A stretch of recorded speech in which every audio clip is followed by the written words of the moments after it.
বলা হয় অর্থনীতির মাধ্যমে রাজনীতি বিকশিত হয়, অপরদিকে রাজনীতি নিয়ন্ত্রণ করে অর্থনীতিকে।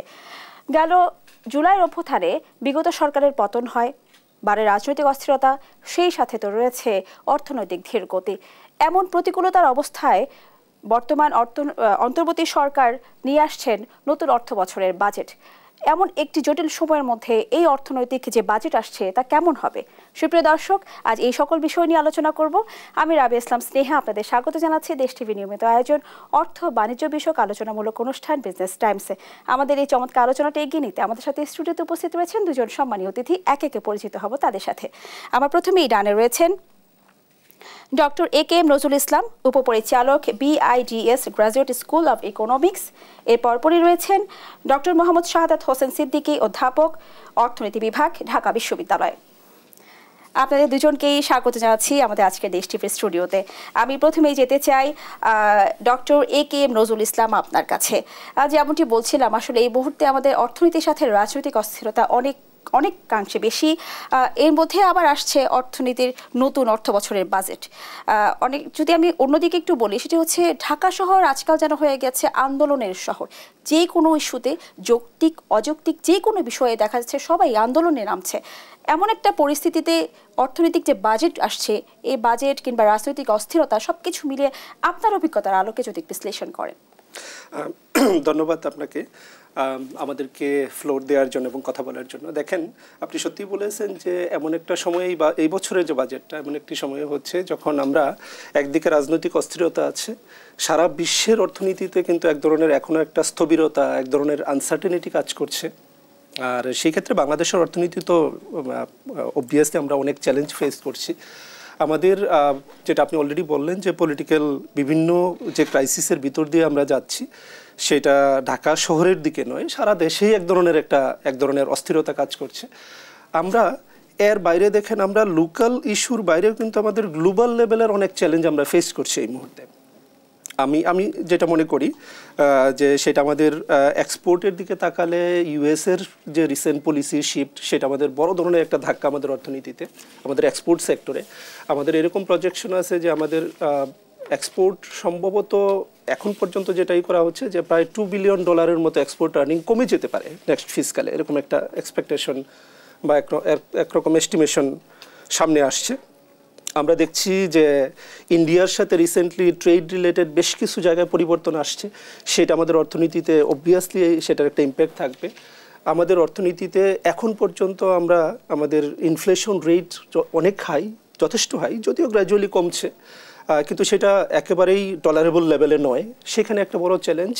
আমরা এই সরকার, ইন্টারিম গভর্নমেন্ট, ঠিক অর্থনীতিকে কোথায় যে কোন জায়গাটাকে অর্থনীতিতে ইন্টারভেনশন করলে অর্থনীতিটা একটা স্টেবল জায়গায় আসবে, যেখান থেকে আমরা একটা কমফোর্টেবল একটা জায়গায় দাঁড়িয়ে সামনের দিনগুলো নিয়ে আমরা আমাদের পলিসি মেকিং, আমাদের ইন্টারভেনশনগুলো করতে পারবো, সেই জায়গাটা ইন্টারিম গভর্নমেন্টের জন্য একটা বড় চ্যালেঞ্জের জায়গা। এবং আমি মনে করি, আমি কতক্ষণ আগে আমি শাহাদত ভাইয়ের সাথেও কথা বলছিলাম যে দেখেন, মানুষের এক্সপেকটেশন কিন্তু অনেক হাই এই সরকারের, যদিও ইন্টারিম গভর্নমেন্ট, ইলেক্টেড গভর্নমেন্ট না। কেননা এই সরকারের উচ্চ পর্যায়ে যারা নীতি নির্ধারক বা যারা কি পজিশনে বসে আছেন, তাদের অনেকেই দেশের স্বনামধন্য অর্থনীতিবিদ। অনেকটা যদি আমরা এরকমও বলি যে এই সরকার আসলে অনেকটা অর্থনীতিবিদদের সরকার, সেটাও হয়তো অনেকাংশে ভুল হবে না। অতএব মানুষের আপনার কথা ধরে যদি বলি, তাহলে কি আমরা দেশের মানুষ অনেকটা আগের তুলনা থেকে, বিগত দিনগুলোর অভিজ্ঞতা থেকে বা বিগত দিনের যে আমাদের এক্সপিরিয়েন্স হয়েছে সেই অনুযায়ী কি এবার আমরা অনেকখানি আশা এক্সপেকটেশন করতে পারি এই ইন্টারিম সরকার? দেখেন, সেটা অবভিয়াসলি দেশের জনগণ তো সেটা করবেই, আমরা করব, কিন্তু আমাদের এটাও দেখতে হবে একদিকে যেরকম অপরচুনিটি আছে, অন্যদিকে কিন্তু হিউজ চ্যালেঞ্জ আছে। এই সরকার কিন্তু পলিটিক্যালি ইলেক্টেড কোনো সরকার নয়, একটা ইন্টারিম একটা ম্যানেজমেন্ট। অতএব তাদের যে অর্থনীতির যে অবস্থা থেকে তারা শুরু করেছিল, সেখানে কিন্তু অর্থনীতি যথেষ্ট ভালনারেবল অবস্থায় ছিল। এবং সেইখান থেকে এটাকে একটা স্টেবল জায়গায় উঠিয়ে আনার জন্য ইমিডিয়েট যে স্টেপগুলা, যেরকম আমাকে দ্রব্যমূল্যের দাম নিয়ন্ত্রণে আনতে হবে, যেরকম আমাকে একদিকে আমাদের বাজেটের সাইজ বাড়ছে, কিন্তু আমাদের জিডিপি সাথে যদি আমি ট্যাক্স কালেকশনের রেট যদি আমি দেখি, সেটা কিন্তু ওয়ার্ল্ডের সবচেয়ে লোয়েস্ট যে কান্ট্রি তার ভিতরে বাংলাদেশ একটা। আমার তাহলে ট্যাক্স, আমার ওই ইনকামটা আসবে কোথা থেকে, যে টাকাটা আমি খরচ করবো বাজেটের জন্য, সেই জায়গাটা আমাকে দেখতে হবে। একদিকে দেশে সবাই, যেটা আপনি বলছিলেন আন্দোলন, আরও বেশি এক্সপেকটেশন, মনে হচ্ছে যে this is the best time, যখন সবাই যার যার গোলাপানিতে মাছটা শিকার করে নিবে, এরকম একটা সময়ে দাঁড়িয়ে আছে। তো আমাদের এক্সপেকটেশন অনেক বেশি। আমরা এটাও আশা করি যে সরকারে যারা আছেন তাদের অনেক এক্সপেরিয়েন্স, তাদের অনেক এক্সপার্টাইজ, ইকোনমিস্টদের দ্বারা নিয়ন্ত্রিত সরকার। কিন্তু এটাও মনে রাখতে হবে আমাদেরকে যে একটা পলিটিক্যালি ইলেক্টেড গভর্নমেন্ট যেভাবে একটা কমফোর্টেবল জায়গায় দাঁড়িয়ে তার বিগিনিংটা করতে পারে, একটা ধারাবাহিকতা মেনটেন করতে পারে, তার পলিটিক্যাল ফিলোসফি থাকে ওখানে, তার লং টার্ম লক্ষ্যমাত্রা থাকে, এই সরকারের কিন্তু সেই ম্যান্ডেট নেই। অনেকটাই এটা হবে যে আমি আমার ইকোনমিকে একটা কারেক্ট জায়গায় আনার জন্য একটা ফার্স্ট স্টেপটা নিয়ে সরকার ইলেকশন দিয়ে চলে যাবে, পরবর্তীতে যারা আসবে তারা এটাকে কন্টিনিউ করবে। আপনাকে অসংখ্য ধন্যবাদ জনাব নজরুল ইসলাম। আমি যেতে চাই ডক্টর মোহাম্মদ শাহাদাত হোসেন সিদ্দিকী আপনার কাছে। একটু আগেই জনাব নজরুল ইসলাম বলছিলেন যে কিছুদিন আগে, আমরাও জানি গেল 2 দিন আগেই, যে ভারত সরকার থেকে কিছু পণ্যের রপ্তানি নিষেধাজ্ঞা রয়েছে।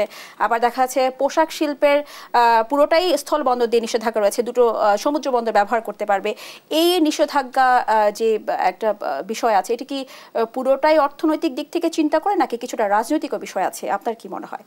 জি দেখেন, সবকিছু আমি যদি স্পষ্ট উত্তর দিতে চাই তাহলে আমি বলবো রাজনীতি এবং অর্থনীতি অঙ্গাঙ্গিভাবে জড়িত। তাহলে যখনই পলিটিক্যাল ইস্যুগুলো আসে তখন আসলে মানুষকে ঘায়েল করার প্রথম রাস্তা হচ্ছে অর্থনৈতিকভাবে পঙ্গু করে দাও। যে এখন যুদ্ধের কথা যদি বলি, তাই যুদ্ধের এখন নতুন নিয়ম হচ্ছে যে অর্থনৈতিক যুদ্ধ। তার মানে আমরা বলি কিন্তু অর্থনৈতিক যুদ্ধ, ট্যারিফ ওয়ার, এইসব শব্দগুলা আসলে প্রকৃতপক্ষে মানুষকে আর্থিকভাবে অক্ষম করে রাখাটাই হচ্ছে বড় যুদ্ধ। সেই যুদ্ধে যদি জয়ী হয় তখন রাজনীতিও জয়ী হয়। কারণ আপনি দুর্বলকে যেভাবে শাসন করতে পারবেন, সবলকে শাসন করতে পারবে না। সেই লক্ষ্যে বাংলাদেশ যখন এগুচ্ছে এবং যখন চিন্তা করছে যে আসলেই পজিটিভ কোনো চিন্তা হচ্ছে, তখন তাকে ঘায়েল করার উপায় হচ্ছে কি ইমিডিয়েট। কিন্তু সেটা থেকে আমি মনে করি যে শুধু বাংলাদেশের অর্থনীতি ক্ষতিগ্রস্ত হবে না, ইন্ডিয়ার অর্থনীতিও কিন্তু ক্ষতিগ্রস্ত হবে। অনেকে কিন্তু মনে করছেন যে আমাদের প্রথম নিষেধাজ্ঞা আমাদের বাংলাদেশ থেকেই এসছে, তার প্রতিক্রিয়া হচ্ছে ভারতের এই নিষেধাজ্ঞা। হ্যাঁ, সেই প্রতিক্রিয়া দেখেন, আমাদের নিষেধাজ্ঞার একটা, আপনি যে কোনো কিছু অ্যাকশনের পজিটিভ এবং নেগেটিভ দুটো সাইড আছে। আমি মনে করি বাংলাদেশ এই নিষেধাজ্ঞাকে পজিটিভে রূপান্তর করতে পারে কিভাবে। প্রথমত হচ্ছে, আমি যদি ইন্ডিয়ায় গিয়ে এক্সপোর্ট করতে পারি কার্গো, সেই কার্গো ফ্যাসিলিটি বাংলাদেশে ক্রিয়েট করার অপরচুনিটি সুযোগ তৈরি হয়েছে। সেই সুযোগটা আসলে বাংলাদেশ কাজে লাগাতে পারবে কিনা। যদি কাজে লাগাতে না পারে তাহলে কিন্তু ক্ষতির সম্মুখীন হতে হবে। আর এই ক্ষতি যখন প্রলম্বিত হবে তখন কিন্তু স্বাভাবিকভাবে অর্থনীতি আমাদের ভেঙে পড়বে ইন এ সেন্স। আপনি যে কথা দিয়ে শুরু করেছিলেন আজকে, যে আমরা বাজেট শুরু করেছি, এমন একটা সময়ে বাজেট শুরু করেছি আসলে প্রকৃতপক্ষে অনেক চ্যালেঞ্জ। আমার প্রশ্ন হচ্ছে 9 মাস পরেও এখনো আমরা কেন এত চ্যালেঞ্জের কথা বলি? একটা তত্ত্বাবধায়ক সরকারকে হাতে দিলাম, যা ভাঙচুর করে গড়া দরকার সেটা তো অতি অল্প সময়ের মধ্যে করে ফেলা উচিত ছিল। শ্রীলঙ্কা 9 মাসে 70% মূল্যস্ফীতি এখন ডিফ্লেশনে নিয়ে আসছে, যেটা হচ্ছে এখন শ্রীলঙ্কায় প্রতিদিন মানুষ ঘুম থেকে উঠে দেখে জিনিসপত্রের দাম কমছে। আর আমরা সেই কমাটা এখন পর্যন্ত, যেমন বিগত সরকারের কথা যদি চিন্তা করেন, আমরা যেটাকে পলিসি রেট অথবা রেপো রেট বলি, সেটা 5% ছিল, সেটাকে বাড়িয়ে 10% করা হয়েছে। এখন চিন্তা ভাবনা করা হচ্ছে 12%। এইটা একটা অর্থনীতির জন্য বড় চ্যালেঞ্জ। কিসের চ্যালেঞ্জ? বিনিয়োগের চ্যালেঞ্জ। কারণ এই রেট যখন 12-তে যাবে তখন বিনিয়োগ, কস্ট অফ ক্যাপিটাল বেশি হবে। আরেকটা চ্যালেঞ্জ, কি চ্যালেঞ্জ দেখেন, সুদের হার বাড়ানো মানে হচ্ছে গ্লোবাল ইন্টারেস্ট রেট থেকে বাংলাদেশের সুদের হার বাড়ানোর সাথে সাথে বাংলাদেশে বিদেশি ক্যাপিটাল আসার কথা, যেহেতু ক্যাপিটালের রিটার্ন এই দেশে বেশি, কিন্তু তার জন্য আমরা দাওয়াত করেও বিদেশি বিনিয়োগ কিন্তু বাড়াতে পারছি না। এটা প্যারাডক্স। বাংলাদেশ সরকার ভালো করতে চাচ্ছে কিন্তু পলিসি নেওয়া সত্ত্বেও কাজ করছে না। তাহলে সমস্যাগুলা আসলে গভীরে গিয়ে দেখা উচিত যে কেন হচ্ছে না। সেটা কি তাহলে রাজনৈতিক বন্দোবস্ত ঠিক হচ্ছে না বলেই? কারণ তাহলে পৃথিবীর বিনিয়োগকারীরা কাকে বিশ্বাস করে, একটা গণতান্ত্রিক সরকারকে নাকি ইন্টারিম গভর্নমেন্টকে?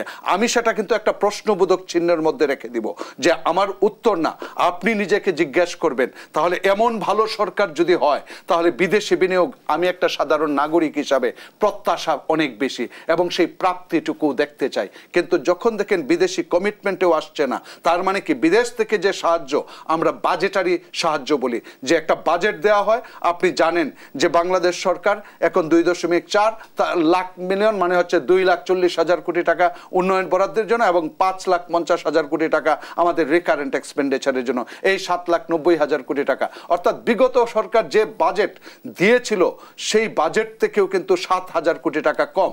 তার মানে আপনি কেন কম, আপনার সক্ষমতার জায়গাটায় ঘাটতি কেন? তার মানে আপনি বলবেন বিগত সরকার আসলে প্রত্যাশা যেটা রিয়েলিটি তার থেকে আপনি বেশি। যে সরকার যে শব্দটা উচ্চারণ করছে সেটা হচ্ছে বাস্তবসম্মত বাজেট। তো বাস্তবসম্মত যদি হয়, বাস্তবসম্মত হবে তখনই যখন আপনি বলবেন ট্যাক্স জিডিপি রেশিও গত সরকার পারে নাই 7.4% রেখে গিয়েছিল, আমি ট্যাক্স জিডিপি রেশিওটাকে আমি 9% নিব এবং সেটা ভ্যাট বাদে। তার মানে কি প্রত্যক্ষ করের মাধ্যমে এই সরকার তখন জনপ্রিয় হতো। এই সরকার তখন বৈষম্য বিরোধী সরকার হিসাবে প্রতিষ্ঠিত হয়েছে, তখন সাম্য প্রতিষ্ঠা করার জন্য শক্ত ভিত তৈরি করতে পারত। এখন আপনি যদি বলেন ডিরেক্ট ট্যাক্সের মাধ্যমে, প্রত্যক্ষ করের মাধ্যমে টাকা সংগ্রহ করে, তখন আপনি সোশ্যাল প্রোটেকশন বাড়ানোর কথা কিন্তু বাজেট ভাবছে। আমি মনে করি এটা একটা বড় চ্যালেঞ্জ হচ্ছে যে এটা কি সমতা না অসমতা সেটা আমার মাথায় ধরে না।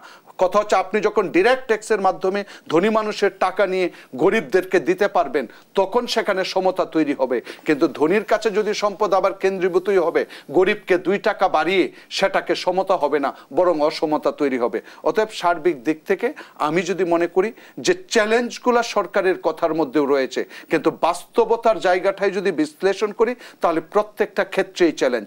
75,000 কোটি টাকা রেভিনিউ এই সরকারের 9 মাসের মধ্যে কম আসা, ঘাটতি পড়া, এটা কি চ্যালেঞ্জ না? তাহলে এই সরকার এই ঘাটতি মেটাবে কোত্থেকে? সরকার প্রিন্ট করবে না, সরকার ধার করবে না, তার মানে হচ্ছে সরকার তার বিনিয়োগ অর্থাৎ এডিপি বরাদ্দ যেটা সেটাকে সংকুচিত করে দিবে। তাহলে একটা রাষ্ট্রের বিনিয়োগ রাষ্ট্র যদি সংকুচিত করে সেটা কিন্তু রাষ্ট্রের সক্ষমতার পরিবর্তে অক্ষমতাকেই প্রকাশ পায়। অতএব আমি রাষ্ট্রকে শক্তিশালী দেখতে চাই। আমি অন্তর্বর্তী সরকারকে বিগত সরকারের প্রত্যেকটা নির্দেশক, আমরা যে ইন্ডিকেটরগুলো চিন্তা করি প্রত্যেকটাতে ভালো দেখতে চাই। এখন প্রত্যেকটাই চ্যালেঞ্জ রেখে বাজেট যখন দেওয়া হচ্ছে, প্রকৃতপক্ষে সেই বাজেট বাস্তবায়নেও কিন্তু আমি সেই চ্যালেঞ্জেই দেখতে পাই। আপনাকে অসংখ্য ধন্যবাদ ডক্টর মোহাম্মদ শাহাদাত হোসেন সিদ্দিকী। সুপ্রিয় দর্শক, এই পর্যায়ে নিয়ে নির্বাচন ছোট্ট একটি বিরতি, কোথাও যাবে না, সঙ্গে থাকুন, ফিরবো আলোচনায়। সুপ্রিয় দর্শক, আবার আমন্ত্রণ জানাচ্ছি দেশ টিভি রেডিওতে আয়োজন বিজনেস টাইমসে। আমরা আজ আলোচনা করছি রাজনীতি অর্থনীতি কঠিন সময়ের বাজেট নিয়ে। এই মুহূর্তে আমি যেতে চাই জনাব মোহাম্মদ শাহাদাত হোসেন সিদ্দিকী, আপনার কাছে আরও একবার আসবো। আপনার কাছে যে প্রশ্নটি সেটি হচ্ছে, আপনি একটু আগে বলছিলেন বিনিয়োগের কথা, রাজস্ব আদায়ের কথা। সেই ক্ষেত্রে নতুন বাজেটের ক্ষেত্রে আমি রাজস্ব আদায়ের কিছু বিষয়ে বলতে চাই। সেটা হচ্ছে এনবিআরকে নিয়ে। এনবিআরের এই বছরের বাজেটের কথা বলা হচ্ছে যে আসতে পারে 5,18,000 কোটি টাকা, যা বিগত সময় ছিল 4,30,000 কোটি টাকা, অনেকটা আগের থেকে তুলনামূলকভাবে কম। কিন্তু দেখা যাচ্ছে বিগত অভিজ্ঞতা থেকে বা আমরা যেটা জানি, রাজস্ব আদায়ে ঠিক মতো লক্ষ্য পূরণ কখনই হয়নি। আগে যা কম ছিল তাও লক্ষ্য পূরণ হয়নি, যা ওদের এনবিআর ঘাম ছুটে যায়। সেক্ষেত্রে এই মুহূর্তে এত টাকা বাজেট লক্ষ্য পূরণ, এটা কি সম্ভব, কি মনে করেন? জি দেখেন, যে আমরা বাজেট দেওয়ার ক্ষেত্রে সবসময় এনবিআরকে প্রতি বছর, এনবিআর যে সফল হচ্ছে না সেটা না, এনবিআর রেভিনিউ কালেকশন প্রতি বছর বাজেটেই বাড়ছে, কিন্তু আমরা যে টার্গেটটা সেট করি টার্গেটটা ইফিশিয়েন্ট টার্গেট না, দক্ষ না, ইন এ সেন্স যে একটা বড় ঘাটতি থেকে যায়। অর্থাৎ আপনার পরিকল্পনাটার মধ্যেই একটা বড় দুর্বলতা থাকে, এটা স্পষ্ট। এবং সেই প্রতীয়মান, এটা আরো বেশি প্রতীয়মান হচ্ছে কিন্তু এই চলতি বাজেটে। দেখেন এই চলতি বাজেটে টার্গেট তো ফিল আপ হয় না, ব্যয় তো ঠিক হয় এবং ব্যয় কিন্তু বাড়ে, ব্যয়ের হিসাবটা কিন্তু থাকে। সেই ক্ষেত্রে যদি একটা ছোট্ট বিষয়ে আমি আলোচনা করি, সেটা হচ্ছে বিদেশি যে রাজস্ব আদায়, সেটা হচ্ছে আমাদের প্রতি বছরই ঘাটতি থেকে যায়। সে সময় দেখা যাচ্ছে 6,18,000 কোটি টাকা রাজস্ব আমরা পাইনি, বিদেশি যে রাজস্ব। দেখেন রাজস্বের যে হিসাবটা সেটা হচ্ছে এনবিআর, আমরা ট্যাক্স যেটা এনবিআর সংগ্রহ করে, আবার এনবিআর বহির্ভূত কিছু ট্যাক্স এবং আমরা আদার ডিউটিস থেকে আমরা পাই। এখন আমি যে জায়গাটাই বলছি যে আমাদের বাজেট ঘাটতি, এটা একটা বড় ইস্যু। ইস্যু মানে হচ্ছে চ্যালেঞ্জ, কারণ এটার ফিনান্সিংটা কোত্থেকে আসে সেটা একটা বড় ইস্যু। এই বছরের অর্থায়নের দিকে যদি তাকান তাহলে হচ্ছে কোথা থেকে ধরা হয় যে আপনি দেশের বাজার থেকে, দেশের বাহিরের বাজার থেকে, তার মানে হচ্ছে দেশের বাহির থেকে টার্গেট ছিল 1 লাখ কোটি টাকা, সেটাও প্রত্যাশা অনুযায়ী পাচ্ছেন না। আবার দেশের ভিতরে আপনার ঘাটতির পরিমাণ অলরেডি 75,000 কোটি টাকা রাজস্ব আদায়ে পিছিয়ে পড়ছে, সামনে আরও পিছিয়ে পড়বে। তার মানে টোটাল ঘাটতির যে বোঝা সেটা আপনি কোথায় মিট আপ করবেন? অর্থাৎ সরকারকে তাহলে ট্রেড আপ করবে। আপনি করতে পারছেন না মানে কিছু স্যাক্রিফাইস করতে হবে। সেই স্যাক্রিফাইসটা হচ্ছে উন্নয়ন কর্মকাণ্ড সরকার ব্যাহত হবে চরমভাবে। আর রাষ্ট্রের উন্নয়ন কর্মকাণ্ডের কথা যদি বলেন তাহলে স্পষ্টভাবে আমি বলি যে আমরা যদি 1 টাকা রাষ্ট্রের এডিপিতে খরচ করি তার 4 গুণ বেশি করি হচ্ছে প্রাইভেটে, তার মানে 5 ভাগের 1 ভাগ, অর্থাৎ উন্নয়নের 1/5 অংশকে আপনি আঘাত করছেন এই রাজস্ব সংগ্রহ না করার মাধ্যমে। কিন্তু সেটাও কিন্তু প্রবৃদ্ধিকে আরও বেশি ক্ষতি করে। কিভাবে? সরকার উন্নয়ন করে সহায়ক ভূমিকা পালন করে। সহায়ক মানে হচ্ছে কার সহায়ক? প্রাইভেট ইনভেস্টরদের সহায়ক। অতএব সরকার শুধু প্রবৃদ্ধিকে তার নিজের যতটুকু করলো না তার জন্য ক্ষতি করে না, বরং সে যে অন্যকে সহযোগিতা করে সেই সহযোগিতাটা যখন না করে তখন সেও রাষ্ট্রের বিনিয়োগ ব্যাহত হয়। অর্থাৎ প্রাইভেট ইনভেস্টমেন্টেও তখন গ্রোথ যেভাবে বাড়াতো সেই আর সেই পরিমাণ পারে না। অতএব সরকারের এই বিনিয়োগ ক্ষতিগ্রস্ত হওয়া, রেভিনিউ সংগ্রহ না হওয়ার কারণে সেটা কিন্তু একটা বড় ধরনের চ্যালেঞ্জ, এবং সেটা আমি মনে করি প্রবৃদ্ধির সাথে সম্পর্ক, সেটা হচ্ছে কর্মসংস্থান। জনাব সিদ্দিকী, আপনার প্রসঙ্গে আপনার কাছে আবার আসবো, আমরা প্রবৃদ্ধি নিয়ে কথা বলবো। এই মুহূর্তে যেতে চাই ডক্টর এ.কে.এম. নজরুল ইসলাম, আপনার কাছে। রাজস্ব বাড়ছে না, বিজনেস অ্যাক্টিভিটিস নেই এবং সেই সাথে বিনিয়োগও বাড়ছে না, এই বিষয়টি নিয়ে আপনি কিভাবে বলবেন? দেখেন, শুরুতে যেটা বলেছিলাম যে আমরা এমন একটা কঠিন সময়ের ভিতর দিয়ে যাচ্ছি যেটা পলিটিক্যালি ডেফিনেটলি অনেক কঠিন সময়, আর আমাদের অর্থনীতির জন্য কিন্তু একটা মারাত্মকভাবে একটা কঠিন সময়ের ভিতর দিয়ে যাচ্ছে। এখন দেখেন, বিনিয়োগ আমাকে বাড়াতে হবে, কারণ আমার দেখেন এই যে জুলাই বিপ্লব নিয়ে যেটা বললেন, এইখানে ব্যাকগ্রাউন্ডে যদি আমরা বলি যে মেইন কারণগুলা কী ছিল, মোটা দাগে যদি বেশ কিছু কারণ আমরা আইডেন্টিফাই করি। একটা ছিল ইউথদের যে অ্যাসপিরেশন, জব মার্কেটে ঢোকা অথবা প্রাইভেট সেক্টরে। সাদত ভাই অলরেডি বলেছেন যে প্রাইভেট সেক্টরে যে ধরনের ইনভেস্টমেন্ট হওয়ার কথা ছিল, জব ক্রিয়েশন হওয়ার কথা ছিল, প্রাইভেট সেক্টরকে যেইভাবে প্রণোদনা দেওয়ার কথা ছিল, প্রাইভেট সেক্টর কিন্তু সেই এনভায়রনমেন্টটা পায়নি অথবা প্রাইভেট সেক্টর থেকে সেটা আমরা দেখিনি। তার মানে হলো আমার ইনভেস্টমেন্ট অবভিয়াসলি দরকার। আমার যদি আপনি জুলাইয়ের অ্যাসপিরেশনকেও আপনি মিট করতে চান তাহলে এই যে বিশাল যুব সমাজ, আমরা এমন একটা সময়ে দাঁড়িয়ে আছি যখন আমাদের মানে জনশক্তি যেটা, সেটা এমন একটা জায়গায় দাঁড়িয়ে আছে যে আমরা হাইয়েস্ট যুবশক্তি। এখন আপনি যদি এদেরকে প্রপার জায়গায় ইউজ না করতে পারেন, শক্তি এনার্জি কখনো স্টপ হয়ে থাকবে না, এটা কিন্তু ডাইভার্ট হবে, পজিটিভলি না হলে নেগেটিভলি ডাইভার্ট হবে। তার মানে আমি এই বিশাল জনসংখ্যা, বিশাল যুবশক্তি, বিশাল এডুকেটেড ইউথদেরকে আমাদের এমপ্লয়মেন্ট অপরচুনিটিস ক্রিয়েট করে দিতে হবে। তাদেরকে তারা মানে বিভিন্ন ভেঞ্চার ক্রিয়েট করে নিজেরা মানে জব ক্রিয়েশন করুক, সেরকম অপরচুনিটি আমাদেরকে ক্রিয়েট করে দিতে হবে। আমাকে তাহলে কোনোভাবেই মানে ইনভেস্টমেন্টের বিকল্প নেই। সরকার ইনভেস্ট যা করে তার 4 times higher private sector invest করে থাকে। যদি আমরা বলি মোটা দাগে 100%-এর ভিতরে হয়তো 20% সরকার করছে মোটা দাগে, আর বাকিটা কিন্তু প্রাইভেট সেক্টর করছে। তাহলে প্রাইভেট সেক্টরে ইনভেস্টমেন্ট কিন্তু স্থবির, এটা আজকে থেকে নয়। বিগত সরকারের সময় প্রাইভেট সেক্টরে কিন্তু প্রায় বিগত 10-15 বছরে খুব বেশি সিগনিফিক্যান্ট পরিবর্তন হয়নি। প্রাইভেট সেক্টরের কেয়ারফুলি আমাদেরকে অ্যাসেস করতে হবে প্রাইভেট সেক্টরের কোন কোন জায়গাগুলোয় আসলে আমরা রিফর্ম আনলে, কোন জায়গাগুলো পরিবর্তন আনলে private sector job creation, employment opportunities বাড়াবে, প্রাইভেট সেক্টরের মানে প্রোডাক্টিভিটি বাড়বে, সেই জায়গাটা আমাকে দেখতে হবে। যেহেতু আপনি অলরেডি বলেছেন যে, এবং প্রফেসর সাদত হোসেন সিদ্দিকী সাহেবও বলেছেন যে এক্সটার্নাল যে মানে বাইরে থেকে যে ফরেন ডাইরেক্ট ইনভেস্টমেন্ট বা বিদেশি ইনভেস্টমেন্টও আমরা কিন্তু সেইভাবে সিগনিফিকেন্টলি বাড়ছে না। যদি আমরা দেখেছি ইন্টারিম গভর্নমেন্ট রিসেন্টলি বেশ কিছু ইনিশিয়েটিভ নিয়েছেন, যেটা মিডিয়া তো প্রচুর হাইলাইটেড হয়েছে, বাট এখন পর্যন্ত ভিজিবল কোনো সেটার আউটকাম সামনে আসছে না। আমরা আশা করছি আসবে। আমাকে ইনভেস্টমেন্ট বাড়াতে হবে। আমি কি সব জায়গায় ইনভেস্টমেন্ট বাড়াতে পারবো? অ্যাট দ্য সেম টাইম আমার রেভিনিউ এত লিমিটেড, প্রত্যেক জায়গায় পারবো না।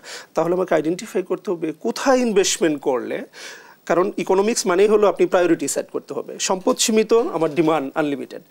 আমাকে তাহলে প্রায়োরিটি সেট করতে হবে কোথায় আমি ইনভেস্টমেন্টটা করলে, এই সীমিত ইনভেস্টমেন্ট আমি কোথায় করলে সবচেয়ে বেশি আউটকাম ওখান থেকে আসবে। আমার মনে হয় এই ইন্টারিম গভর্নমেন্টের বা এই ক্রিটিক্যাল সময়ে দাঁড়িয়ে আমাদের জিডিপি গ্রোথের চেয়ে অনেক বড় ব্যাপার জিডিপি গ্রোথ লাগবে। লাগবে, আমার ইনকাম বাড়াতে হবে, আমার প্রোডাক্টিভিটি বাড়াতে হবে। তার চেয়ে বড় জায়গা হলো দেশে কিন্তু ইনইকুয়ালিটি এতটাই মারাত্মক আকারে বাড়ছে। আপনি রিচ যারা উপরের যারা বসে আছে তাদের ইনকামটা ঠিকই বাড়ছে, পিছনের দিকে নিচে যারা আছে, জুলাই মুভমেন্ট কিন্তু এই মোমেন্টাম নাও পেতে পারতো যদি ওই সময় মার্কেটে ইনফ্লেশন রেট মারাত্মক আকার ধারণ না করতো। আপনি দেখেন হয়তো ছাত্ররা উপর থেকে লিড দিয়েছে, কিন্তু জনগণের স্বতঃস্ফূর্ত পার্টিসিপেশন কোথা থেকে আসছে? কারণ আপনি যখন মার্কেটে গিয়েছেন, কোনো কিছু কেনার জন্য গিয়েছেন, আপনি জানেন যে জিনিসটাকে 20 টাকায় কিনতেন ওইটা আপনাকে এখন 25 টাকা বা 30 টাকায় কিনতে হয়, আপনার ইনকাম বাড়েনি। অতএব ওই অ্যাসপিরেশন যদি কোনোভাবে আমরা মিট না করতে পারি, তাহলে কিন্তু এই জুলাইয়ের মানে যে ব্যাকগ্রাউন্ড এবং এটার এক্সপেকটেশন কোনোটাই আমাদের মিট হবে না।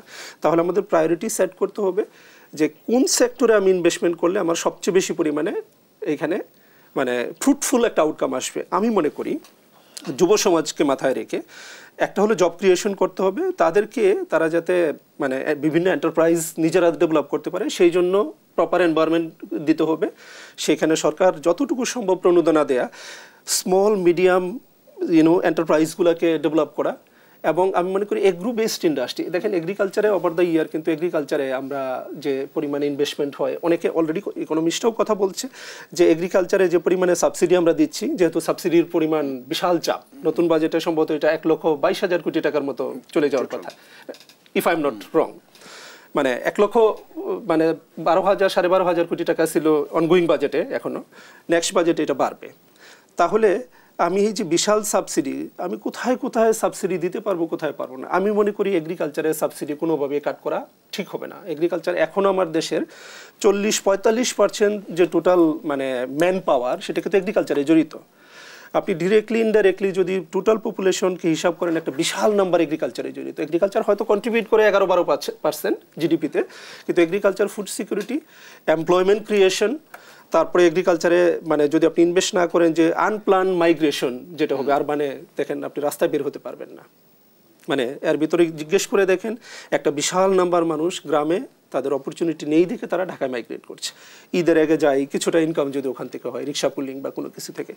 আমাকে তাহলে জিডিপি না মানে অনেকটা ইগনোর করে হলেও আমাকে এই সেক্টরগুলো আমাকে ইনভেস্ট করতে হবে, যেখান থেকে আমার এই যে আয় বৈষম্যতা যে সময়ের সাথে বাড়ছে, এটা একটা লেভেল পর্যন্ত হলেও যাতে আমরা ট্যাকেল করে রাখতে পারি। আমি মনে করি যুবকদের জন্য দেখেন একটা নতুন ইনিশিয়েটিভ, যদিও আমি বলবো যে এটা হয়তো এক্সপেন্সিভ, স্টারলিংকের যে ইন্টারনেট অ্যাক্সেসটা, এটা আমাদের আমি মনে করি একটা অপরচুনিটিস ক্রিয়েট করেছে, যদি একটু এক্সপেন্সিভ, আগেই বলেছি।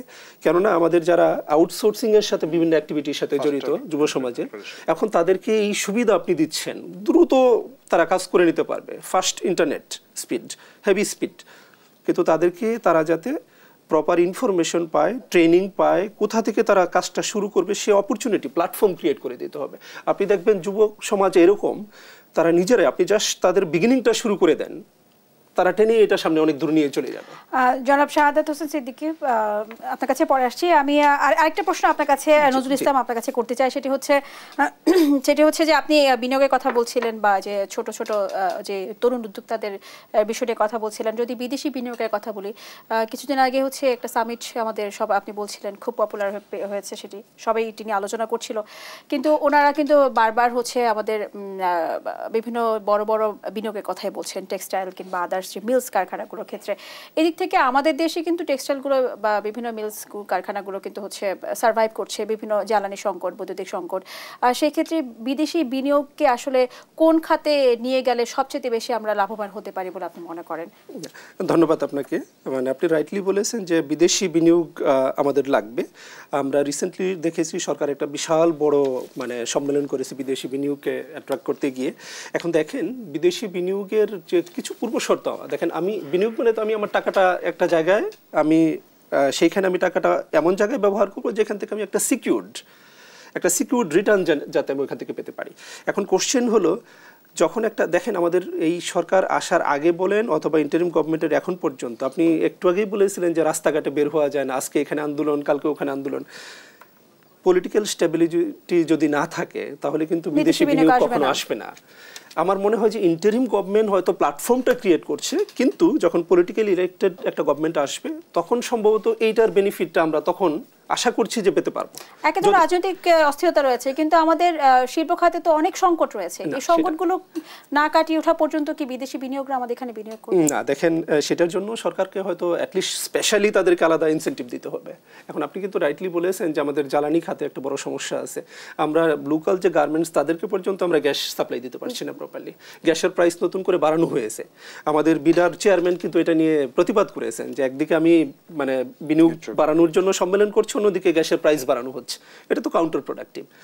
তাহলে বিনিয়োগ বাড়াতে গেলে আমাদের ফেসিলিটিস যেরকম বাড়াতে হবে, আমাদের রাজনৈতিক অস্থিরতা আমাদেরকে কমাতে হবে। আপনি এখানে ট্রান্সপোর্টেশন, কমিউনিকেশনে এখন রিসেন্টলি কিছু অস্থিরতা ইন্ডিয়ার সাথে বা মানে এই জায়গাতেও আবার দেখা দিয়েছে, যেখানে কিন্তু একজন মানে বিদেশি বিনিয়োগকারী সে যখন বাংলাদেশে আসবে বিনিয়োগ করবে, সে পারিপার্শ্বিক অবস্থা, পলিটিক্যাল সিচুয়েশন, কি ফেসিলিটিস আমি পাবো, এখানে আমার রিটার্ন কত আসতে পারে, সিকিউরড রিটার্ন কত আসতে পারে, সামনে কোনো পলিটিক্যাল আনসার্টিনিটি আছে কিনা, সবকিছু দেখেই কিন্তু সে। আপনাকে অসংখ্য ধন্যবাদ জনাব নজরুল ইসলাম। সুপ্রিয় দর্শক, এই পর্যায়ে নিয়ে নিচ্ছে ছোট্ট একটি বিরতি, কোথাও যাবেন না, সাথে থাকুন। সুপ্রিয় দর্শক, আবারও আমন্ত্রণ জানাচ্ছি দেশ টিভি নিয়মিত আয়োজন বিজনেস টাইমসে। আমি এই পর্যায়ে যেতে চাচ্ছি ডক্টর মোহাম্মদ শাহাদাত হোসেন সিদ্দিকী আপনার কাছে। আপনার কাছে আমার যে প্রশ্ন, তার আগে কিছু বিষয় নিয়ে আলোচনা করব। সেটি হচ্ছে বিভিন্ন সংস্থা থেকে আসলে জরিপের মাধ্যমে উঠে এসেছে সম্ভাবনাময় কিছু কথা, যেমন বিভিন্ন আন্তর্জাতিক সংস্থা এবং স্থানীয় গবেষণা প্রতিষ্ঠানগুলোর পূর্বাভাস দিয়েছে যে বাংলাদেশের জিডিপি প্রবৃদ্ধি কমতে পারে। সেক্ষেত্রে যদি স্পেসিফিক কিছু সংস্থার কথা বলি, এশীয় উন্নয়ন ব্যাংক পূর্বাভাস দিয়েছে যে চলতি অর্থ বছর অর্থাৎ 24-25 অর্থ বছরের জিডিপি প্রবৃদ্ধি 3.9% নেমে আসবে। বিশ্ব ব্যাংক চলতি অর্থ বছরের জিডিপি প্রবৃদ্ধি 3.3% হতে পারে, যা আগের তুলনায় কিন্তু অনেকটা কম। এরপরে রয়েছে আন্তর্জাতিক মুদ্রা তহবিল চলতি অর্থ বছরের জিডিপি প্রবৃদ্ধি 3.8% হতে পারে বলে পূর্বাভাস দিয়েছে। তাহলে কি অর্থনীতি স্থবির হয়ে পড়ছে, কিংবা আমাদের নতুন অর্থ বছরে জিডিপি বাড়ার কোনো লক্ষণ রয়েছে কিনা? হ্যাঁ, ধন্যবাদ। এই বিষয়টাই হচ্ছে যেটা নজরুল বললেন যে আমাদের আসলে আয়ের দিকটা ঠিক রাখতে হবে। আয়ের দিকটা বলতে আমি সাধারণ মানুষ হিসেবে বুঝি বাংলাদেশের আয়, তখন সেটাই মানে কিন্তু জিডিপি। এখন জিডিপি আয়ের দিকটা যখন সংকুচন বলতে হচ্ছে প্রবৃদ্ধির দিকে সংকুচন। এমনিতে কিন্তু প্রবৃদ্ধি হওয়া মানে দেশ এগিয়ে যাওয়া। প্রবৃদ্ধি যখন নেগেটিভ হয় দেশ পিছিয়ে যায়। আর প্রবৃদ্ধির ভাটা পড়া মানে হচ্ছে আগে 5.8% প্রবৃদ্ধি হতো, এখন আপনি আশা করছেন 4-এর কাছাকাছি। তার মানে আপনার যে বাড়তির দিকটা সেটা কোনো কারণে গতি হারাচ্ছে। এই গতি হারানোটা মানে হচ্ছে ইঙ্গিত দিচ্ছে অর্থনীতি ভালো যাচ্ছে না, তার মানে অর্থনীতি খারাপের দিকে যাচ্ছে। তাহলে এই খারাপটা কেন হচ্ছে? সেই খারাপটা প্রথমত দায়ী করা হয় যে আমাদের আন্দোলনের কারণে অনেক ক্ষতি হয়েছে। বিগত সরকার অর্থনৈতিক যে প্রতিষ্ঠানগুলো ছিল সেগুলোর মধ্যে ক্ষত তৈরি করেছে। তো ক্ষত তৈরি হবে কেন? এইগুলা তো আসলে বিষয়গুলো হচ্ছে বিনিয়োগেই হওয়ার কথা। লোন নিয়েছে অর্থাৎ ব্যবসায়ীরা প্রকৃতপক্ষে ব্যবসার জন্য ব্যাংককে ব্যবহার করেছে, কিন্তু প্রকৃতপক্ষে তার যে বিজনেসে ব্যবহার করা উচিত ওয়েলথ ডাইভার্ট করেছে, সম্পদটাকে ডাইভার্ট করা হয়। সে কারণে কিন্তু দেশের জিডিপি যে কাজে নেওয়া হয় সেই কাজ যখন না করে সেটাকে যখন ব্ল্যাক মানি অথবা অন্য কোনো কারণে ডাইভার্ট করে বিভিন্ন জায়গায়, তখন অর্থনীতির সংকুচন হয়। সেই সংকুচন থেকে এখন মুক্তি পাওয়ার উপায় কি? উপায় হচ্ছে সরকার আসলে যদি বিনিয়োগের পরিবেশ তৈরি করতে পারে। তো বিনিয়োগের প্রথম শর্ত হিসাবে আমরা চিন্তা করি সুদের হার। তাহলে সুদের হারটা কি? সুদের হারটা এমনভাবে রাখেন কস্ট অফ ক্যাপিটাল, মূলধনের খরচটা যেন কম হয়, যাতে বিনিয়োগকারীরা বিনিয়োগ করে টিকে থাকতে পারে, কিছুটা প্রফিট করতে পারে। এখন আপনি ইন্টারেস্ট রেট যখন 10%, আরও চিন্তা করছেন 12%, তাহলে অন্যান্য ব্যাংকগুলোর কাছ থেকে 17, 18, 14-তে পাবে। অতএব সে ব্যবসা করবে কিভাবে? অতএব এই জন্য আমরা বলি যে সুদের হার বাড়ার সাথে বিনিয়োগ কমে যায়। বিনিয়োগ হচ্ছে প্রবৃদ্ধির জন্য প্রধান নিয়ামক। অতএব সেটা যদি বাধাগ্রস্ত হয়, অতএব ফিউচারেও কিন্তু আপনি প্রবৃদ্ধি আশা করতে পারেন না। আরেকটা বিকল্প পন্থা, আমরা এই বিনিয়োগটাকে ধরে রাখতে পারি কিভাবে? প্রাইভেট ইনভেস্টমেন্টটাকে যদি স্ট্যাগনেন্ট আমরা ধরে নিই, স্থির থাকবে, কমবে না। আমার গ্রস ক্যাপিটাল ফরমেশনের কথা যদি বলেন, আমার মূলধন যে কিভাবে ফরমেশন হচ্ছে একটা রাষ্ট্রের, সেটা নির্ভর করে সঞ্চয়ের উপর। এখন সঞ্চয় যেখানে আমরা আপার মিডল ইনকামের জন্য 36% কথা বলা হচ্ছে, সেখানে এখন 25% আছে। অতএব 36-এ কবে পৌঁছবে সেটাও কিন্তু দিবা স্বপ্নের মতো।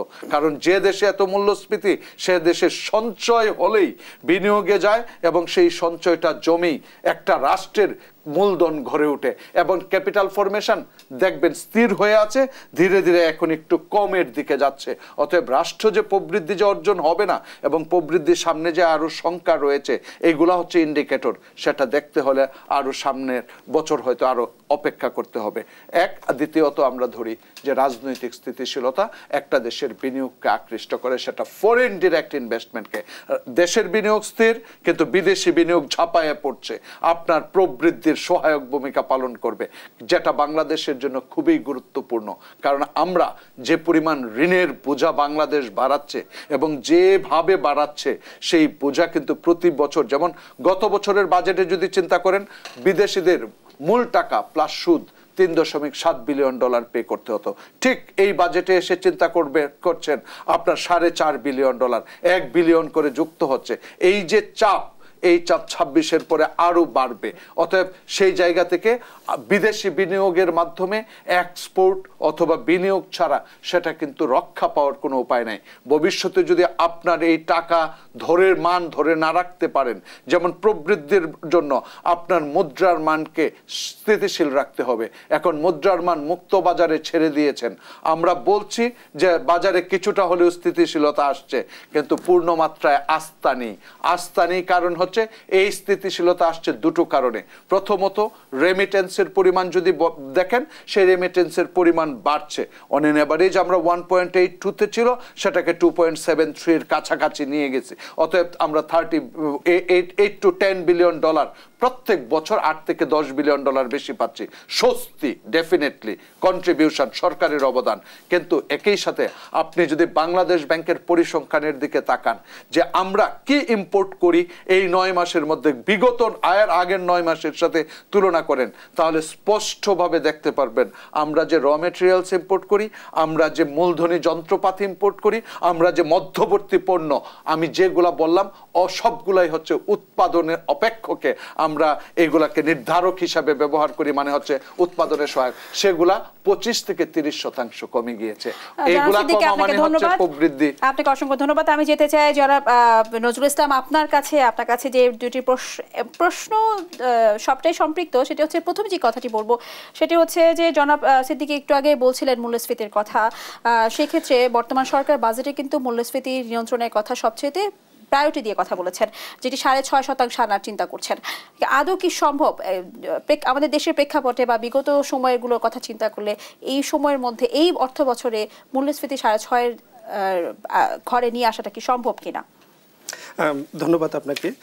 দেখেন, সম্ভব কিনা ব্যাপারটা, এটা আমি সবসময় বলবো অসম্ভব কিছু নয়। তবে সেটা আমরা অ্যাচিভ করতে পারবো কিনা এই সময়ের ভিতরে, অথবা যেভাবে আমরা স্টেপ নিচ্ছি সেটা কি এরকম কোনো আশাবাদী আশা ক্রিয়েট করছে কিনা আমাদের ভিতরে, সেটা একটা বড় ব্যাপার। দেখেন, যেটা আমরা শুরুতেই বলেছিলাম যে এবছরে এসে মূল্যস্ফীতি কিছুটা কমেছে, 10-এর নিচে নেমে গেছে। এখন হয়তো লাস্ট মাসে আমরা দেখেছি এটা 9.17%-এ নেমে আসছে, এবং সেইখান থেকে ধারাবাহিকতা মেনটেন করবে বলে আশা করছি। কিন্তু সেটা 6.5-এ নামাতে হলে সেটার জন্য আরও অ্যাগ্রেসিভ ওয়েতে আমাদেরকে স্টেপ নিতে হবে।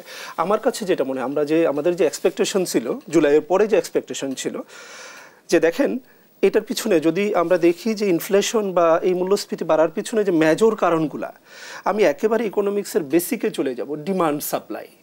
আমার ডিমান্ড আর সাপ্লাইয়ের যে তথ্যগুলো, সেগুলো কি ঠিক আছে কিনা। আমাদের একটা এক্সপেকটেশন ছিল যে সরকার অ্যাটলিস্ট কোনো জায়গায় তথ্যগত যদি কোনো ধরনের গরমিল থেকে থাকে, আমার পপুলেশনের তথ্য ঠিক আছে কিনা, আমার প্রোডাকশন রিলেটেড তথ্য ঠিক আছে।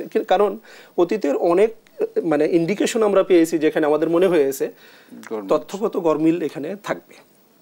আমার যে প্রতি বছর বলা হচ্ছে রাইস প্রোডাকশন বাড়ছে, সত্যি কি রাইস প্রোডাকশন বাড়ছে কিনা আমি কি জানি কিনা, আমি কি কনফিডেন্স নিয়ে সেটা বলতে পারছি কিনা।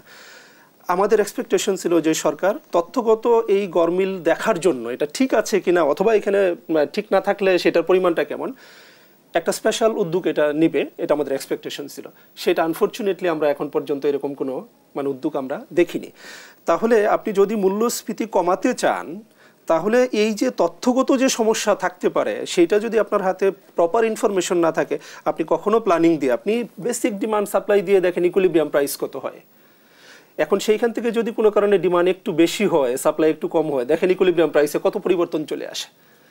এই জায়গাটা আমাদের যতক্ষণ না কারেকশন হবে, আমি জানি না কতটুকু তথ্যগত সমস্যা আছে, বাট এখানে থাকার পসিবিলিটি উড়িয়ে দেওয়া যাবে না। There is a possibility, every indication is there যে একটা পসিবিলিটি আছে, সেটা করতে হবে। আপনি মার্কেট যারা রেগুলেট করছে, ম্যানিপুলেট করছে, সেই জায়গাটা কি আমরা ওই সিন্ডিকেশনটাকে ভাঙতে পারছি কিনা? আমি তো মনে করি সেই জায়গায় মেজর কোনো ধরনের অ্যাচিভমেন্ট সম্ভবত এখন আমাদের হয়নি। আপনি দেখেন গতকাল ইনফ্যাক্ট একজনের সাথে আমি কথা বলছিলাম যে তরমুজটা উত্তরবঙ্গের একটা ফার্মার হয়তো খেতে 20 টাকা বিক্রি করছে বা 30 টাকা বিক্রি করছে, সেটা আমি যখন ঢাকায় মানে খোলা বাজার থেকে আমি কিনে আনছি, সেটা হয়তো আমি 200 টাকায় কিনে আনছি। কেন এই বিশাল জামটা কেন আসবে?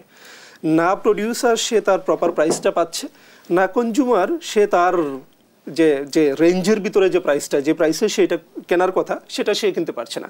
ভিতরে একটা গ্রুপ কিন্তু ম্যাক্সিমাম বেনিফিটটা উঠিয়ে নিচ্ছে। তাহলে যদি প্রডিউসার প্রাইস ঠিকমতো না পায়, কনজিউমার প্রাইস অনেক বেশি দিয়ে কিনে, তাহলে মূল্যস্ফীতি আপনি কন্ট্রোল কী করে করবেন? যারা এটার মেজর স্টেক হোল্ডার, প্রডিউসার এবং কনজিউমার, তার কেউ বেনিফিটেড হচ্ছে না। আমরা আশাবাদী মূল্যস্ফীতি কমবে। 6.5% নামিয়ে আনতে হলে এখানে আর অনেক বড় স্টেপ নিতে হবে বলে আমার মনে হয়।